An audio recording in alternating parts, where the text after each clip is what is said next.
Bonjour à tous, je m'appelle Marielle M de la Chambre de métiers et de l'artisanat de l'Essonne.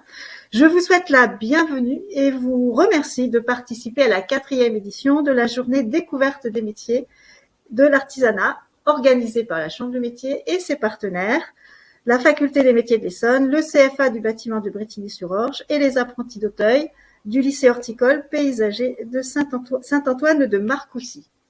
Les 5 webconférences que nous proposons aujourd'hui dans le cadre de la Semaine nationale de l'apprentissage sont consacrées à l'orientation des jeunes vers les métiers de l'automobile, du goût, de la fleuristerie, de la beauté et du bâtiment.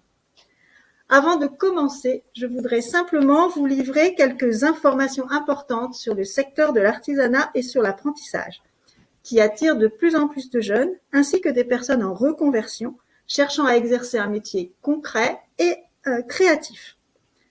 L'artisanat représente en France plus d'1,3 million entreprises. On l'appelle pour cela la première entreprise de France. C'est aussi 250 000 entreprises en Île-de-France et 31 000 en Essonne. Un apprenti sur 3 est formé dans une entreprise artisanale. Ce qu'il faut surtout savoir, c'est que la formation en apprentissage offre de belles perspectives d'avenir, avec 80% des apprentis qui trouvent un emploi dans les 6 mois qui suivent leur formation.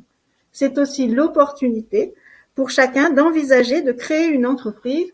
41% des dirigeants d'entreprise aujourd'hui ont été apprentis. Voilà de quoi alimenter nos discussions. Et surtout, nous espérons que cet événement suscitera des vocations.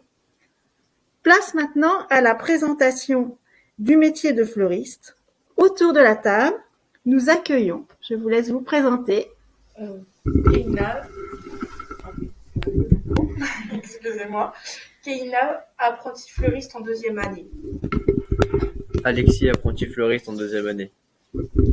Donc, je suis Madame Chalabret, je suis la formatrice au lycée horticole de Marcoussis, donc formatrice dans les matières professionnelles et notamment en art floral.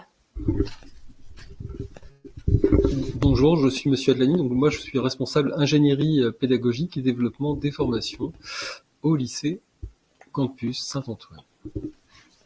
Alors n'hésitez pas à poser vos questions sur le chat, nous y répondrons en fin de présentation. Pour votre information, cette présentation est enregistrée. Je vous laisse la parole. Oui, bien sûr. Alors, le métier de fleuriste, peut-être qu'on peut l'introduire rapidement. Donc, le métier de fleuriste, vous connaissez certainement les fleuristes autour de chez vous. Donc, le métier de fleuriste, c'est un métier qui est plutôt créatif, mais qui nécessite également d'avoir différentes compétences, notamment sur la gestion.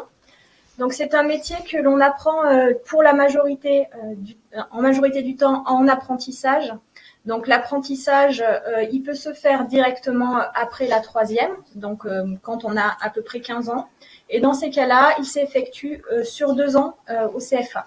Mais c'est aussi un métier que l'on peut apprendre plus tard dans son parcours scolaire ou professionnel, notamment pour les gens qui sont en reconversion, mais pas que, après le baccalauréat, par exemple, et il va s'effectuer sur 1 an.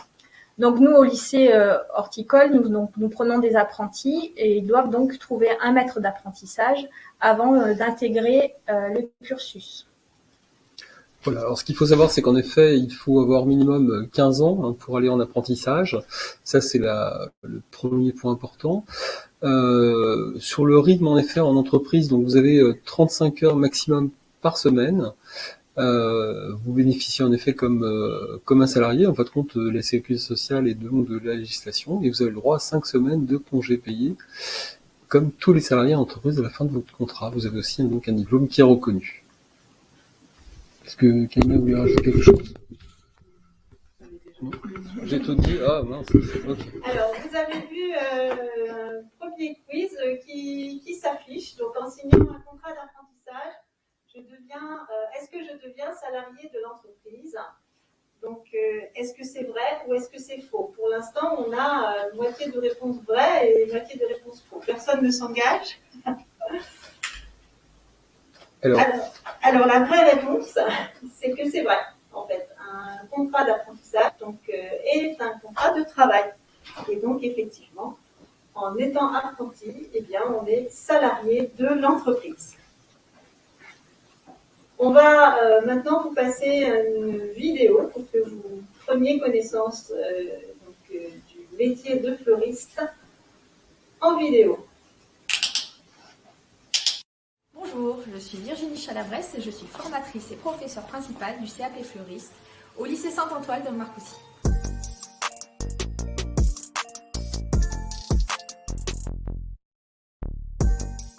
Alors, comment intègre-t-on le CAP fleuriste? Le CAP fleuriste, on peut l'intégrer après la 3e, et dans ce cas-là, c'est un CAP qu'on va effectuer en 2 ans. On peut aussi l'intégrer plus tard, dans le parcours scolaire, notamment après le bac, ou en reconversion professionnelle, et dans ce cas-là, c'est un CAP qui va s'effectuer en 1 an. C'est un CAP qui s'effectue en alternance, avec 15 semaines par an au lycée, et 32 semaines environ en entreprise. En ce qui concerne les cours pour les CAP 2 ans, nous avons un mélange de matières professionnelles et de matières générales. Dans les matières générales, les élèves suivront des cours de français, de mathématiques, d'histoire géo et d'anglais. Pour les matières professionnelles, nous avons par exemple des matières comme la reconnaissance des végétaux, le dessin, la botanique, les technologies professionnelles pour apprendre le métier de fleuriste et des ateliers d'une journée pour apprendre les techniques florales.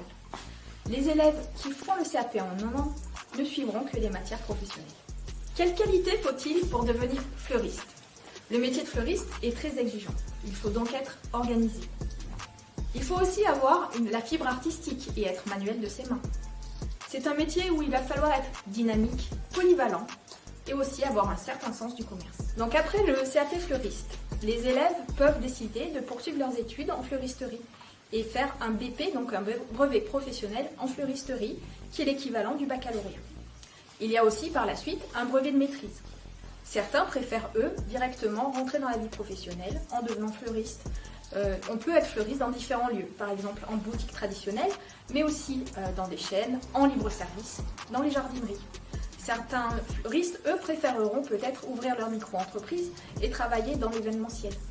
D'autres vont travailler plutôt dans l'hôtellerie ou dans le domaine touristique, comme par exemple dans des grands parcs d'attractions.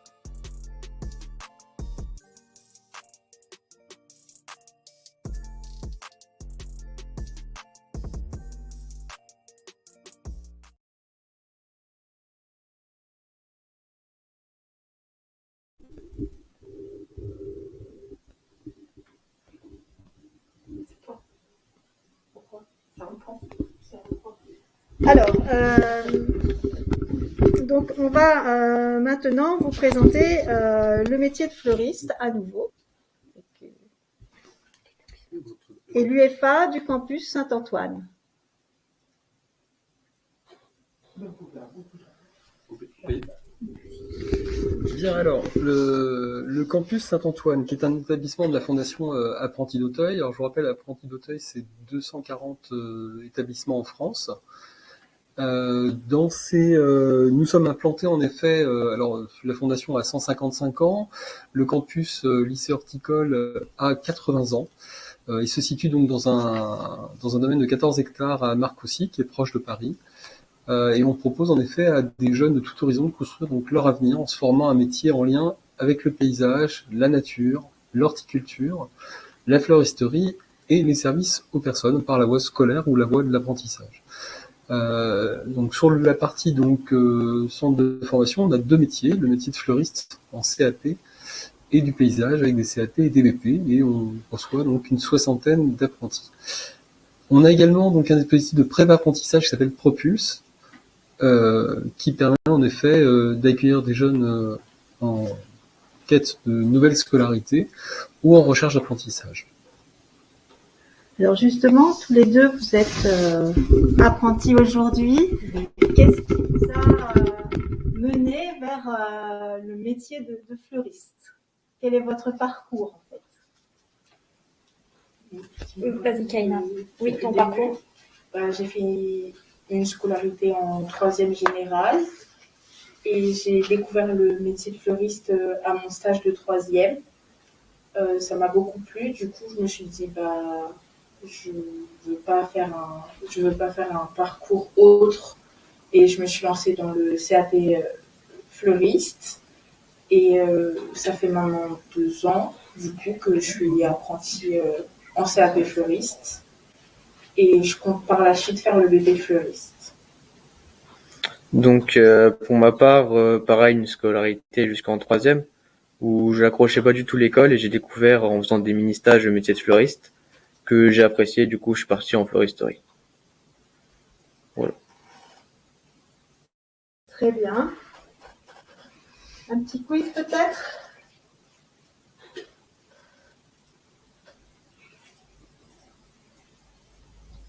Savez-vous combien d'apprentis deviennent chefs d'entreprise après leurs études? 10%, 50% ou 30%?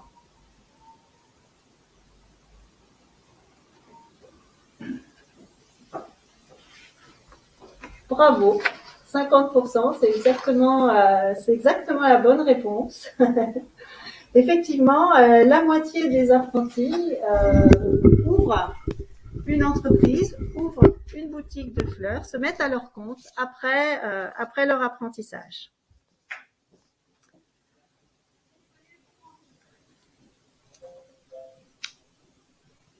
La prochaine. Alors, Cécile. C'est déjà mais très bien. Donc, Ça, très bien. Cécile, notre médiatrice de l'apprentissage, va vous donner quelques conseils pour bien vivre votre formation en apprentissage, en tant qu'apprenti. Oui, c'est plutôt des conseils pratiques pour, on va dire, bien enclencher son apprentissage, parce que c'est pas forcément facile de partir de la troisième et du jour au lendemain être salarié d'une entreprise alors qu'on était élève. Donc voilà, c'est 3 petits conseils qui me paraissent importants pour bien enclencher cet apprentissage. Effectivement, montrer sa motivation en premier lieu, c'est important. Ça englobe beaucoup de choses. Montrer sa motivation, ça peut être, par exemple, sur la ponctualité. Il faut vraiment bien garder à l'esprit. Effectivement, je pense que ça a été dit. C'est un contrat d'apprentissage, donc vous faites partie intégrante d'une entreprise, donc d'une équipe. Donc l'équipe ne peut pas se permettre de vous attendre, tout ça. Donc, effectivement, gardez bien en tête que la ponctualité, c'est important, mais ça prouve aussi votre motivation. De bonne volonté aussi, vous avez le droit de vous tromper. Ça, c'est quelque chose d'important aussi, et vous êtes là pour ça aussi. Vous avez tout à fait le droit de vous tromper, mais effectivement, tout change quand la volonté est voyante. Voilà, effectivement... de dire que quand on a fini une tâche, de demander une autre tâche, ou est-ce que ça va, j'ai bien fait les choses. Enfin voilà, n'hésitez pas surtout à montrer que vous avez envie de bien faire, en tout cas, même si vous faites des erreurs, c'est pas grave. Effectivement, ça prouve aussi votre motivation. Voilà, donc c'est vraiment tout un tas de savoir être en entreprise et de savoir se comporter. Voilà, donc surtout ça, c'est un conseil précieux pour bien enclencher l'apprentissage. En deuxième point, il y a effectivement se passer de son téléphone portable. Alors ça, c'est un point très très très compliqué, surtout. Alors déjà pour nous, c'est compliqué, hein, on aime tous notre téléphone portable, je vous rassure. Mais alors vous, c'est encore pire puisque vous êtes né avec et que c'est votre troisième main. Donc, et on le comprend quand il est bien utilisé, ça peut être une très bonne source d'informations et tout ça. Mais quand vous êtes à l'école, vous n'avez pas votre portable. Donc surtout, voilà, gardez surtout ça en mémoire. On n'est pas à 100% dans ce qu'on fait quand on a le téléphone portable. C'est pas quelque chose forcément qui se fait ni à l'école, ni et encore moins à l'entreprise. Voilà. Et l'employeur, en plus, n'est pas un formateur, donc il n'est pas formé non plus pour être derrière vous constamment pour vous reprendre à l'ordre. Donc il peut peut-être le laisser passer une fois, 2 fois, puis ça va l'agacer parce que voilà, ce qui est normal, et du coup, on arrive à des conflits qui sont facilement évitables. Voilà. Donc, si j'ai un conseil à vous donner, effectivement, c'est d'essayer un maximum de se passer de ce fameux téléphone portable. Vous allez le retrouver. Il n'y a aucun souci avec ça. Vous avez des pauses au même titre qu'à l'école. Et vous aurez plein de messages en revenant, et ce sera très satisfaisant pour vous, vous verrez, quand vous allez le retrouver. Mais vraiment, voilà, faire des efforts là-dessus, c'est important, et les conflits démarrent par des petites choses comme ça. Voilà, faut en être un petit peu conscient. Et puis le troisième point, qui est aussi très important, c'est de solliciter ces échanges avec son maître d'apprentissage. Alors pourquoi ? Parce qu'effectivement, beaucoup de conflits peuvent arriver juste par manque de communication, en fait. Ça arrive assez souvent, c'est un peu dommage aussi. Donc moi, si j'ai vraiment un conseil à vous donner, c'est effectivement de prendre juste 5 minutes. Alors ça dépend des CFA, il y a des CFA où c'est une semaine entreprise, une semaine école, ou 2 semaines entreprise, 2 semaines école. Moi, je vous invite effectivement à faire un tout petit point de 5 minutes avec votre maître d'apprentissage à la fin de votre semaine d'entreprise, pour faire juste le point, surtout au début, pour s'auto-évaluer et voir ce qui va, ce qui a été, ce qui n'a pas été, ce qu'il faut corriger, ce qu'il faut au contraire là où vous avez été bon. Donc effectivement, ça peut vous valoriser aussi. Et puis également, vous allez en faisant ça avoir une proximité et une complicité avec votre maître d'apprentissage, et c'est juste primordial pour que ça se passe bien au sein d'une entreprise, de se dire les choses qui vont et les choses qui vont pas, en toute transparence, sans qu'il y ait de problème ensuite. Et voilà, on y arrive seulement avec des échanges francs et directs, sans tabou, en fait, hein. D'accord ? Donc je vous dis pas que c'est simple, mais effectivement, ces 3 petits conseils là, je pense, sont 3 points à mettre en œuvre, effectivement, pour bien enclencher son apprentissage. Voilà. Vous êtes d'accord, tous les deux? Est-ce que vous avez eu des moments comme ça où vous demandiez un petit peu? Est-ce que vous arrivez à dialoguer avec votre maître d'apprentissage régulièrement, à voir avec lui les points qui sont positifs et puis ceux qui sont améliorés? C'est compliqué. C'est compliqué? Généralement, si c'est une grosse boîte, le patron n'a pas forcément le temps de s'occuper personnellement du petit salarié et de l'apprenti. Donc si généralement faut demander aux collègues, faut demander aux autres personnes qui sont là. Donc c'est compliqué. Le patron fait un point général, il a les retours des collègues justement, et si besoin, il nous refait un retour. Mais autrement dit, c'est compliqué de parler au patron. Après, dans les petites boîtes, on a plus d'accès à pouvoir parler avec notre patron, mais c'est compliqué certainement. C'est pour ça, c'est un point aussi important, c'est qu'effectivement, le maître d'apprentissage n'a pas forcément le temps. Donc c'est bien pour ça que le fait d'enclencher ça dès le début, en fait, c'est d'instaurer ça, limite que ce soit un rituel, et d'instaurer ça dès le départ. C'est là tout mon conseil. Comme ça, effectivement, au bout d'un moment, vu que ça se fera un petit peu tout le temps. Bon, alors après, je vous dis pas qu'au bout d'un moment, 3-4 mois, oui, ça se passera, forcément. Mais effectivement, si ça ne se fait pas du côté du maître d'apprentissage, et que vous voyez que effectivement ça ne vient pas, vous n'hésitez pas à le solliciter pour faire ce petit échange, même si c'est 5 minutes. Effectivement, c'est très important. Voilà, il faut le solliciter si ça ne se fait pas naturellement, et puis ça, on pourra pas vous le reprocher. Ça, c'est quelque chose qu'on ne pourra jamais vous reprocher. Au moins, oui, c'est ça. C'est bien solliciter, effectivement. Voilà.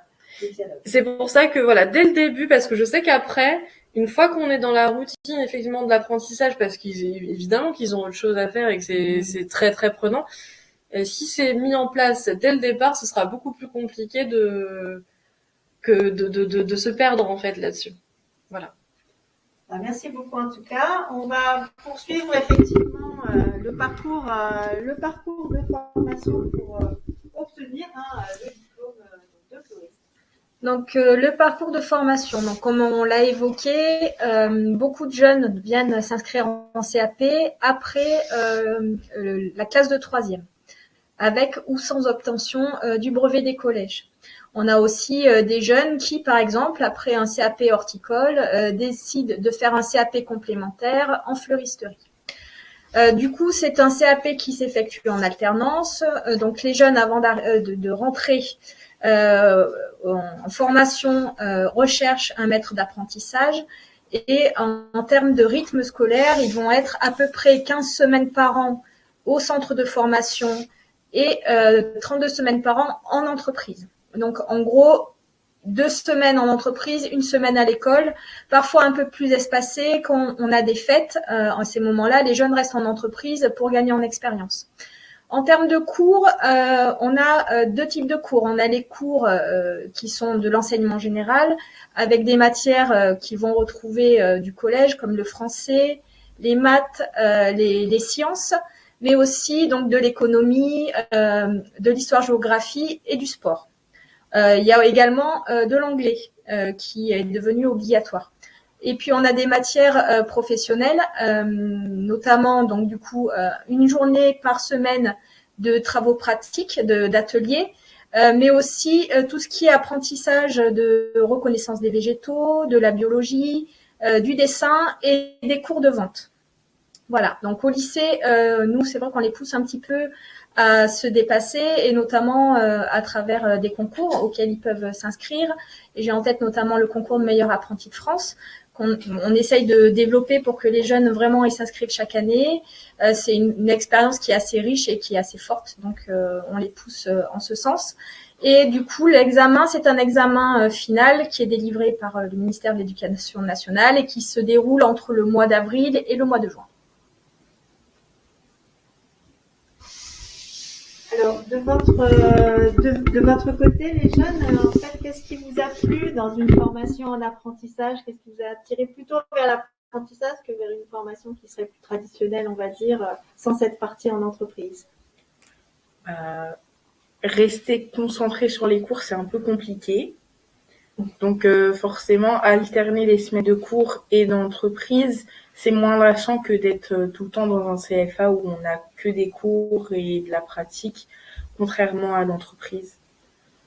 Le côté varié, du coup, changer de rythme, changer d'interlocuteur, c'est ça qui vous a le plus plu en apprentissage. Et de votre côté? Bah c'est pareil, hein, les cours c'est un peu ennuyant, juste rester assis, écouter, bouger, faire de soi-même, c'est largement plus gratifiant que juste rester assis et écouter, quoi. C'est mieux. Ce côté on bouge, c'est assez physique. En plus, c'est vrai que le métier de fleuriste, il est quand même très physique. En fait. Donc, et dans le métier lui-même, qu'est-ce qui vous plaît en fait? Qu'est-ce qui vous plaît le plus dans ce métier de fleuriste que vous commencez à bien connaître maintenant? Bah, c'est permettre de pouvoir créer avec les différents végétaux qu'on a au CFA et en entreprise. Et c'est vrai que la créativité, c'est mieux que de rester en cours comme tous les lycéens normaux devant un prof. C'est intéressant. Mais surtout que vous avez un métier très créatif. Du coup, c'est même artistique, hein, absolument la fleur. C'est ça, hein, le mieux, c'est de rendre heureux un client, c'est quand il nous apporte des fleurs et qu'on constitue un bouquet devant lui. Le voir s'émerveiller, si le bouquet lui a plu, c'est le meilleur. Clairement, c'est la meilleure chose. C'est ça. Après, derrière, il y a toutes les tâches comme l'arrivage des fleurs, les couper, les mettre en botte, servir leurs clients. Il y en a qui sont pas non plus super sympas. Donc, faut faire avec, faut prendre sur soi, faut rester professionnel. C'est un métier. Oui, bien sûr. Donc il y a non seulement l'aspect créatif, l'aspect on veut dire un peu technique, mais il y a l'aspect relationnel et commercial que vous avez sur le terrain, que vous apprenez et effectivement. Faut être bon vendeur. Bon vendeur, oui. C'est ça. Aussi, oui. qu'on peut pas apprendre vraiment en cours. C'est complémentaire en fait. C'est complémentaire. En cours, on va voir plutôt la théorie et on va faire des simulations. C'est vrai que c'est des choses qu'ils pratiquent plutôt en entreprise. Et donc, j'imagine qu'un bouquet, ça s'improvise pas. Faire un bouquet quand même pour qu'il tienne bien, et les harmonies de couleurs. Est-ce que vous les apprenez en cours, en entreprise? Comment ça fonctionne à ce niveau-là? Un peu des deux. On apprend sur le tas. Nos collègues sont là derrière aussi pour nous soutenir. On n'est pas tout seul. Mais on apprend aussi en cours. On a notre professeur qui nous apprend associer les couleurs par thème, par masse, la forme. Faire vriller, que le bouquet soit rond, c'est l'emballage, c'est toute une technique. C'est toute une technique. C'est ça. Et surtout pour le CAP, le bouquet, faut qu'il tienne debout tout seul. Donc si la vrille est mal faite, et on perd des points. Ça tient pas. C'est ça tient pas. Donc, Ok. Et dans l'examen, il y a à la fois de la théorie et de la pratique. Comment ça fonctionne l'examen du CAP? C'est ça, l'examen du CAP. Pour la pratique, il me semble qu'ils intègrent le dessin dedans, si je me trompe pas. Donc on doit faire un croquis préalable à ce qu'on doit réaliser pour l'épreuve du CAP. Et oui, parce que généralement on tombe sur le thème mariage, si je me trompe pas. Ça dépend des années, mais faut tout remonter tige à tige par fleur. Donc oui, il y a la théorie dedans qui joue aussi sur les points. Ouais, pour l'examen, c'est un mélange entre des tests qui sont écrits et qui sont finalement de la théorie, donc de l'apprentissage de la théorie. Il y a également la pratique, donc une mise en situation. Mais il y a aussi pas mal d'examens qui se passent à l'oral, notamment l'examen de vente. Et pendant les 2 années donc en CAP, ils doivent constituer également des dossiers dans différentes matières, notamment en histoire géo, en anglais, en vente. Et c'est des présentations qui se font à l'oral. Donc ça, c'est vraiment, on les pousse à devenir compétents et assez autonomes pour arriver à présenter un travail qu'ils ont effectué à l'oral et être à l'aise à l'oral. Ce qui est important après dans la partie commerciale en fait. C'est ça. Pour face à votre client. On peut peut-être voir si vous voulez aller plus loin, comment s'inscrire pour apprendre ce métier de fleuriste. Alors, pour s'inscrire, c'est extrêmement simple. Nous avons une quantité impressionnante de journées portes ouvertes, dont l'une aura lieu dans 2 jours, le 5 février, de 9h30 à 12h30, directement au campus Saint-Antoine à Marcoussis. Vous avez après d'autres dates, le 12 mars, après le mercredi aussi le 16 mars, le 26 mars, 9 avril, 18 mai, 21 mai, 11 juin, 15 juin. Alors vous retrouverez ces dates-là au niveau de notre site internet qui recense toutes ces informations et sur lequel vous pourrez en effet vous inscrire pour venir à l'une de ces portes ouvertes.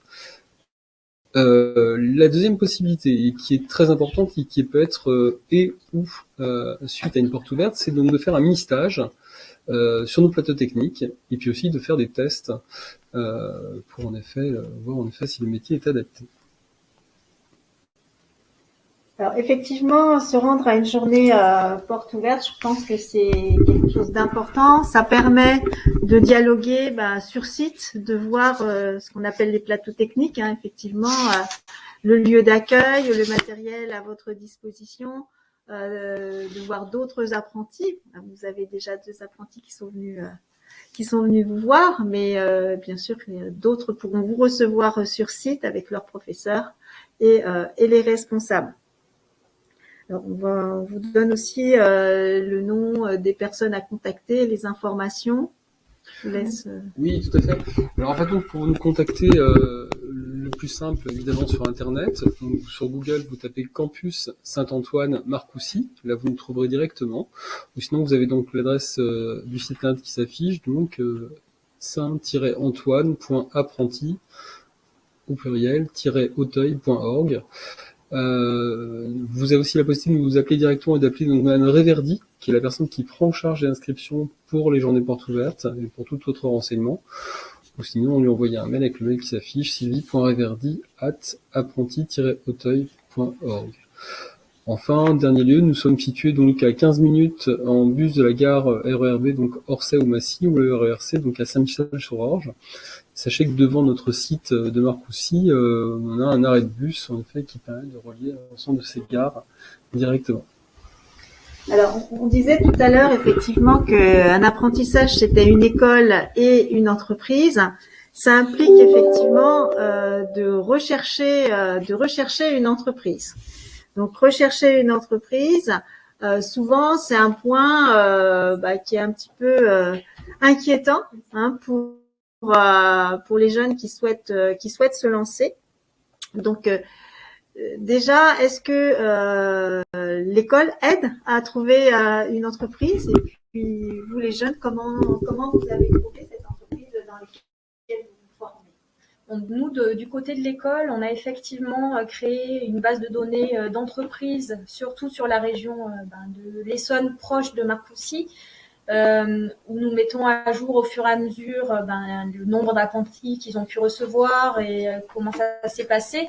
Du coup, quand les jeunes recherchent un maître d'apprentissage dans cette zone-là, nous leur donnons une liste de sociétés à contacter. Mais ils ont aussi la possibilité d'élargir leur recherche à d'autres villes, à d'autres départements, voire à d'autres régions. Ça nous est arrivé d'avoir des élèves qui n'étaient même pas en région Île-de-France.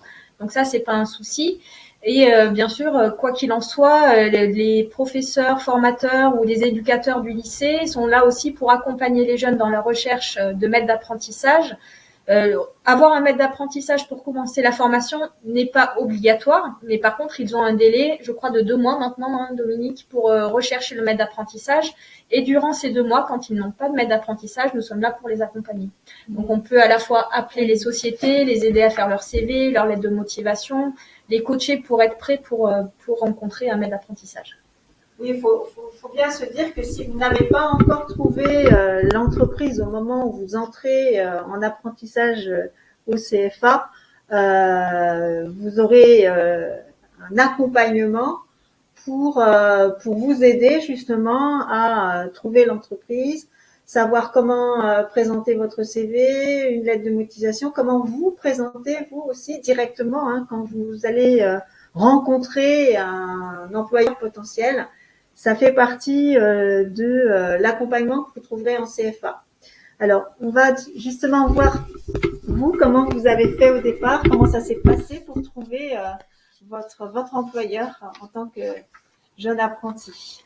Moi, j'ai eu de la chance parce que mon patron actuel, mon maître d'apprentissage actuel, ça a été également mon maître de stage.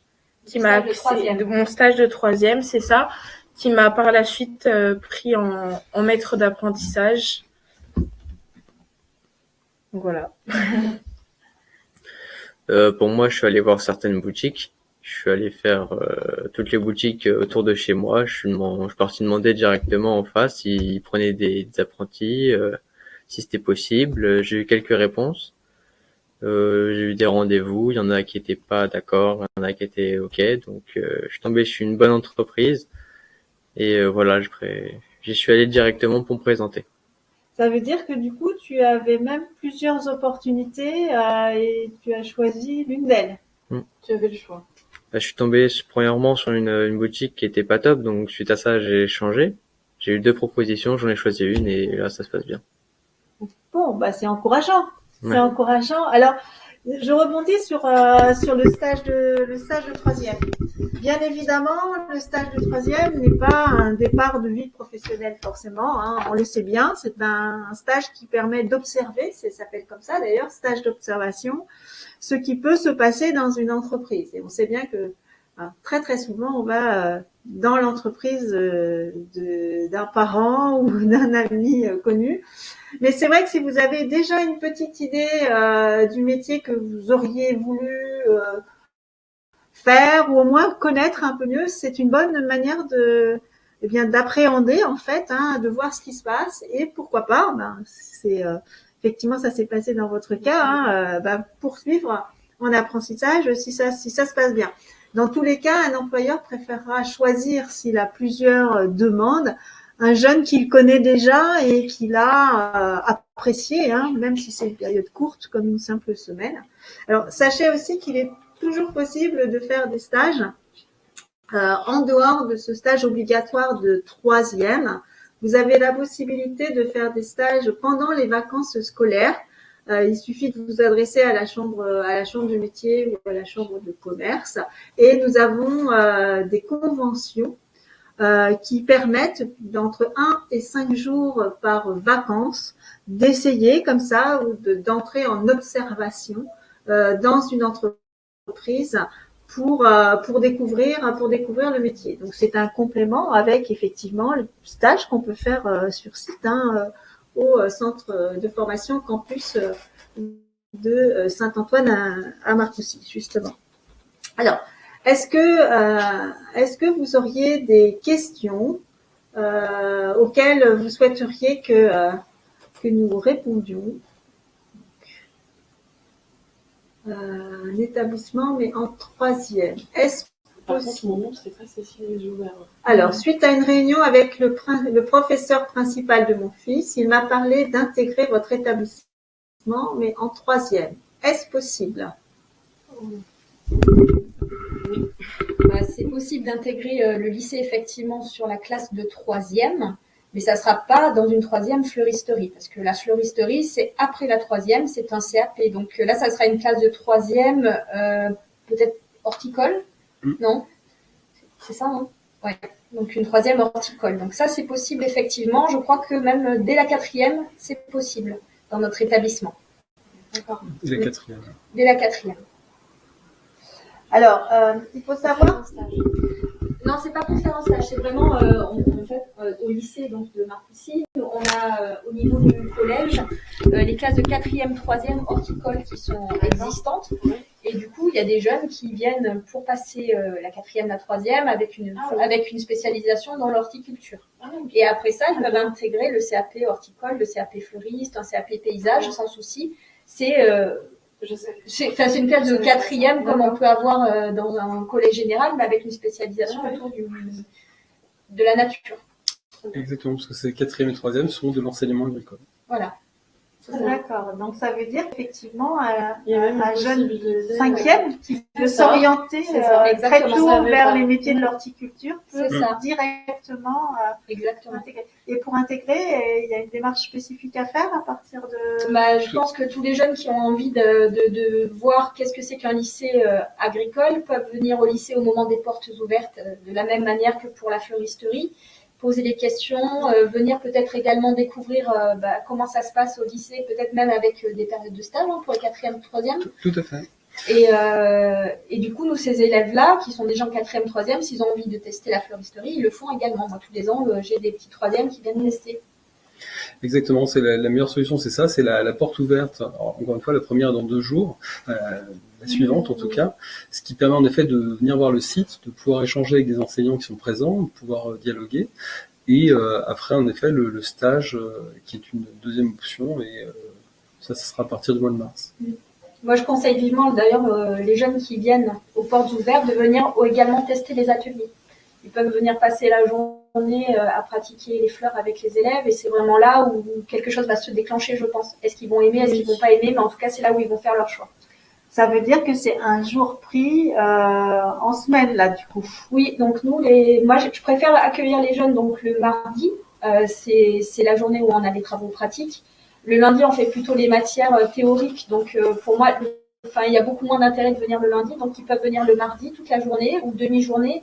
Après, je suppose que c'est un arrangement avec le professeur principal de leur collège pour pouvoir prendre cette demi-journée et cette journée au lycée horticole. Oui, c'est ça. C'était la question que je voulais vous poser. Effectivement, comment ça s'articule avec la présence obligatoire quand même au collège. Donc, en fait, il y a un lien, vous avez une relation, ou c'est le jeune lui-même qui fait la démarche? En général, c'est plutôt le jeune qui fait la démarche avec son professeur principal. Tout à fait, et ça fonctionne avec une convention de stage. Voilà. Il y a une convention de stage. Il y a une convention de stage. D'accord. Même pour une journée. Oui. D'accord. Donc après, dans ce cas. on a aussi accueilli, des fois, c'est les professeurs qui font les démarches et pas les parents. On peut accueillir, par exemple, 3 élèves d'une même classe qui voudraient faire ce jour-là un test. Ça, c'est aussi Oui. possible. Hein. Très bien. Ok. Alors, dans les questions que vous nous posez, à quel endroit faut-il s'inscrire pour faire un stage pendant les vacances scolaires? Alors, déjà, il faut que vous ayez choisi l'entreprise dans laquelle vous voulez faire le stage.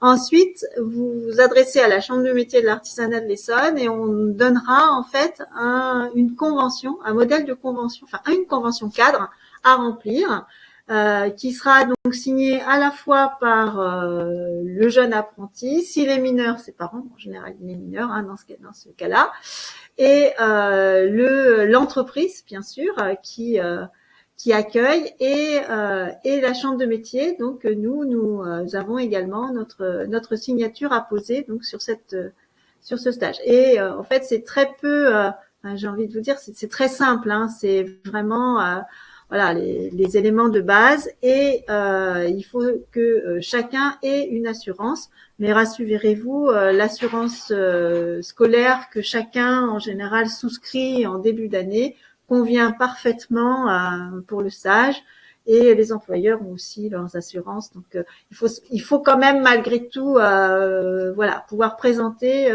une assurance pour l'année pour le jeune. Alors vous avez aussi, j'ai vu dans les questions demandé les dates des journées portes ouvertes.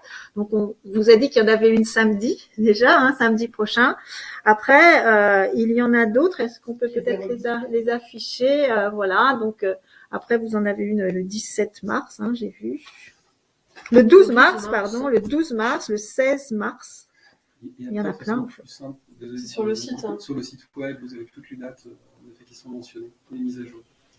Et vous retrouverez aussi sur le site de la Chambre de métier et de l'artisanat les dates des journées portes ouvertes des centres de formation d'apprentis qui sont là aujourd'hui avec nous. Donc ça fait plusieurs moyens pour trouver les dates. Mais dans la lancée, moi je vous invite à y aller dès samedi, une fois qu'on est prêt. Pourquoi remettre au lendemain ou presque ce qu'on peut faire tout de suite. N'hésitez pas à poser d'autres questions. Surtout peut-être un petit point supplémentaire justement par rapport au stage au lycée. Il y a aussi des dates qui sont proposées donc les mardis et qui tombent pendant les vacances scolaires pour ceux qui ne peuvent pas s'absenter du collège. Nous les jeunes, comme ils sont plus des élèves mais des apprentis, et ils viennent aussi parfois prendre les cours pendant les vacances scolaires. Donc à voir, ceux qui veulent découvrir à ce moment-là, c'est aussi possible au sein du lycée. Alors, dans l'intérêt de l'apprentissage, enfin en tout cas l'intérêt de choisir un apprentissage, on n'a pas développé la partie autonomie financière, mais je pense quand même que c'est un des éléments qui est important pour les jeunes de commencer à avoir une autonomie financière. Comment ça se passe pour vous cette partie-là? Du coup, vous êtes salarié, donc vous avez une rémunération tous les mois. C'est ça, on est rémunéré tous les mois. La partie scolaire est payée par le patron, donc le patron nous paye quand on est à l'école. Sauf que si on veut être interne au lycée, les frais d'internat sont pour nous, elles sont pas au patron. C'est le patron qui paye les cours, mais c'est pas le patron qui paye l'internat. Donc il y a certains jeunes d'ailleurs qui, avec leur salaire d'apprenti, payent l'internat tous les mois pour pouvoir avoir leur autonomie totale. D'accord. Donc ça veut dire qu'il y a un internat, ce qui n'est pas une évidence en fait. Si on a un internat, oui. Exactement, on vous a pas tout dit. Nous avons un internat. Alors vous pouvez être en effet interne ou vous pouvez être aussi demi-pensionnaire, qui est le cadre classique. Voilà, on a un internat d'une 40aine de places. Ce qui nous permet d'accueillir des élèves qui viennent parfois d'un peu loin également. Ils restent là du lundi au vendredi et puis le vendredi, ils repartent à la maison. Voilà. Donc un internat fille et un internat garçon. On peut accueillir les deux. Et est-ce que vous pouvez nous donner un ordre de grandeur de rémunération des jeunes apprentis peut-être Alors moi je l'ai pas en tête. Si je vais vous dire, je l'ai là. Donc le salaire de l'apprenti déjà il va dépendre de deux choses. Il va dépendre de son âge et de son niveau en première année, deuxième année. Donc pour un apprenti qui a moins de 18 ans, en première année, c'est environ 433 € pour la première année. Donc avec une augmentation pour la deuxième année, il va être payé 625 €. À cela s'ajoutent différentes choses, notamment les heures supplémentaires qui sont forcément rémunérées par le patron. Et après, il peut y avoir des primes aussi exceptionnelles en fonction de la boutique. Si le candidat a plus de 18 ans, entre 18 et 20, ça va être 689 € la première année et 818 € la deuxième année. Puis après, donc pour les plus de 21 ans, ils sont quasiment au SMIC s'ils font le CAP en un an. Sinon, c'est 850 € la première année et 978 € la deuxième année. Voilà. Donc il faut aussi peut-être dire à ceux qui en auraient besoin, c'est un CAP qu'on peut faire donc en un an quand on est adulte, on va dire, ou qu'on a déjà un baccalauréat, un CAP qu'on peut faire en 2 ans quand on sort troisième, mais pour ceux qui pourraient avoir certaines difficultés scolaires ou autres, on peut aussi l'effectuer en 3 ans. Voilà. Ça peut être décidé dès le début ou pas forcément au cours de la première année, mais on peut le faire en 3 ans. Ce qu'on peut dire aussi, c'est que si jamais vous avez déjà un CAP, vous le passerez aussi en 1 an, parce que vous n'aurez pas les matières générales à passer. Oui, autrement dit, un jeune qui a déjà un diplôme, quelque part, quel que soit le diplôme, il fera son CAP en 1 année. Alors, normalement, c'est le baccalauréat. Si le jeune a le baccalauréat, il va le faire en 1 an. Et il ne passera pas les matières générales. S'il a déjà un CAP, il va le faire sur 2 ans, mais sans passer les matières générales. D'accord. Ouais. Il a quand même 2 ans d'apprentissage. Ok. Il ne peut pas le faire en 1 année. Non. Même Avec juste le CAP. Avec juste le CAP. Mais il faut avec qu'il le ait... baccalauréat, oui, c'est 1 an sans souci. Même en 6 mois. C'est faisable en 6 mois. Ouais. Oui, en fait, ce qu'on peut dire, c'est que la durée finalement de l'apprentissage, qui est au minimum de 6 mois et au maximum c'est 3 années, donc si je comprends bien, oui. est modulable en fonction de chacun en fait, en fonction de ce qu'il a fait avant, en fonction des besoins de chacun. Donc c'est aussi une souplesse qui est intéressante effectivement à prendre en compte dans le choix de ce métier en fait. Voilà. Et de l'apprentissage, parce que en fait l'apprentissage, je pense que c'est comme ça, quelle que soit l'activité, de ce que j'avais entendu dire aussi. Qui peuvent avoir plus de difficultés que d'autres. Ouais, je pense que ça peut être très intéressant, oui, pour beaucoup. C'est ça.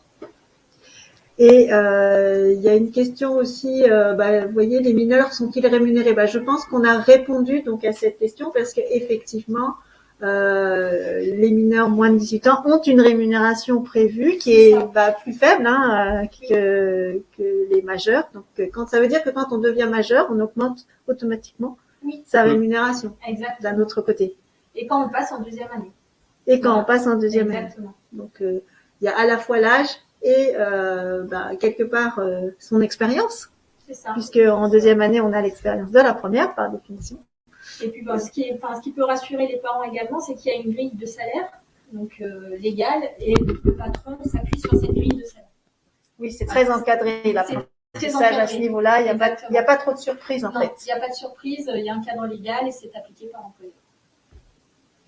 Et est-ce que, de par justement vous, les maîtres d'apprentissage que vous côtoyez, comment ça se passe après? Est-ce qu'il y en a pas mal qui restent après leur apprentissage dans l'entreprise? Alors, après l'apprentissage du CAP, il y a beaucoup de jeunes qui vont finalement rester dans leur entreprise pour préparer le diplôme supérieur de brevet professionnel. Donc, ça arrive souvent qu'un jeune il fait ses 2 ans de CAP chez le même employeur que ses 2 années de brevet professionnel. Dans les jeunes que j'ai côtoyés au lycée, il y en a également qui ont été employés par la suite chez le patron quand ça se passe bien. Voilà. Et c'est pas toujours le cas, mais ça peut arriver effectivement. Oui. Très bien. Alors, on arrive à la fin de notre présentation. Il vous reste quelques minutes. Si vous avez encore des questions, n'hésitez pas à le faire via le chat. Est-ce que pour le petit mot de la fin, tous les deux, qu'est-ce que vous pourriez dire à des collégiens qui seraient encore un petit peu hésitants et qui se disent tiens, j'aimerais bien j'aimerais bien tenter. Est-ce que vous leur diriez allez-y ou Franchement, oui, bien sûr. Faut être motivé. Ouais. C'est le plus important, faut s'accrocher. Faut pas se dire que c'est un métier facile. C'est comme tout, faut travailler, faut pas avoir peur d'essayer des choses. C'est un métier créatif avant tout. Donc, faut pas avoir peur d'essayer tout ce qui vous passe par la tête. Et demander à votre patron si besoin, vos collègues. Il faut vraiment s'accrocher. Et bah, voilà. Ouais. Faut passer des moments peut-être un peu difficiles, on s'accroche. C'est ça, et quand on s'accroche, on peut y arriver en travaillant. Rien n'est rose, il y a des périodes difficiles comme d'autres un peu plus calmes, bien sûr. Donc, faut s'accrocher. Ok. C'est ça, c'est plus compliqué en période de fête. Ouais. Généralement, la première fête des mères, on la sent. Hein, parce qu'on est un peu stressé aussi parce que c'est une première grosse fête qu'on fait en tant qu'apprenti. Mais il faut pas se décourager, même en première année, qu'on soit en troisième. Il faut quand même faire un stage de troisième pour voir si on aime ou pas. Et par la suite, pourquoi pas faire un apprentissage. Ce parcours est bénéfique. C'est ça. Stage, le stage, ensuite. le stage, il te permet de savoir si on aime ou pas déjà, et de savoir si on peut partir sur cette voie-là ou pas. Ok. Merci beaucoup en tout cas. Merci à toute l'équipe du campus Saint-Antoine qui vous a présenté le métier et la formation pour devenir fleuriste. J'espère que ça vous aura apporté toutes les informations dont vous aviez besoin à l'instant. Et puis n'hésitez pas à aller sur notre site internet. Vous retrouverez l'intégralité de cette visioconférence ainsi que l'ensemble des visioconférences de la journée.